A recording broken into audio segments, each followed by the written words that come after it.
Welcome to Bethlehem Bible Talks. Sapaan firman Tuhan dari hamba-hamba Tuhan Gemi Bethlehem. Kiranya firman Tuhan hari ini dapat memberkati kita semua. Shalom jemaat yang dikasih Tuhan, hari ini kita masih terus membahas surat Ibrani dan kali ini kita akan berbicara tentang ketaatan kepada otoritas rohani yang diambil dalam Ibrani 13 ayat 17 sampai 19. Salah satu syarat menjadi seorang murid Kristus yang sejati adalah memiliki penundukan diri kepada otoritas rohani. Di dalam gereja ada banyak orang yang tanpa sadar sulit menundukkan diri kepada otoritas rohani. Bahkan ada yang akhirnya sampai menghasut orang percaya lain sehingga terjadi perpecahan di dalam gereja. Penyebab utama seorang tidak tunduk kepada otoritas rohani karena egonya yang tinggi, merasa diri lebih baik dan lebih mampu dari pemimpin rohani. Dalam ayat bacaan kita hari ini, penulis Ibrani menasihatkan kita untuk memberi diri tunduk kepada otoritas rohani kita. Ayat 17 katakan, taatilah pemimpin-pemimpinmu dan tunduklah kepada mereka, sebab mereka berjaga-jaga atas jiwamu sebagai orang-orang yang harus bertanggung jawab atasnya.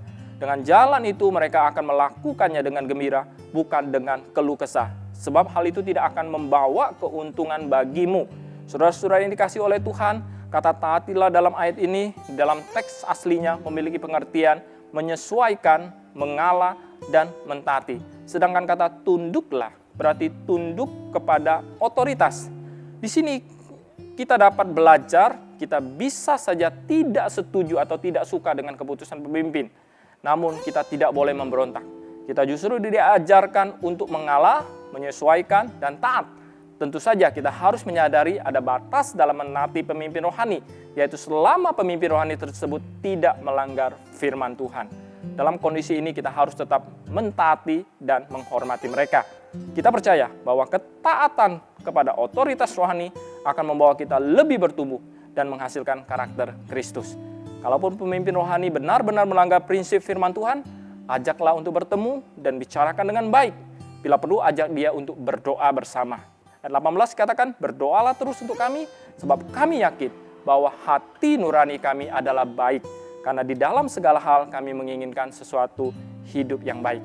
Kita dipanggil untuk senantiasa mendoakan para pemimpin rohani, bukan menyulitkan mereka.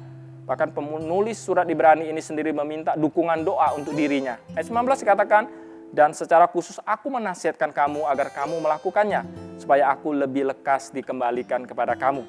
Doa sangat penting, karena para pemimpin yang melayani Tuhan kerap kali bergumul menghadapi perlawanan dari iblis, dari dunia yang tidak percaya, dan dari diri sendiri. Dan doa-doa kita akan membawa pengaruh besar dalam kehidupan mereka. Hari ini, mari beri diri saudara untuk taat kepada otoritas rohani di atas saudara.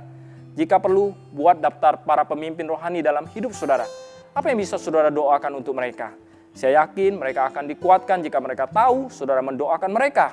Saat saudara melakukannya, firman Tuhan berkata, hal itu akan membawa keuntungan bagi saudara. Marilah kita belajar untuk taat dan menundukkan diri kepada otoritas rohani kita. Tuhan Yesus memberkati. Demikianlah Bible Talks hari ini. Tuhan Yesus memberkati.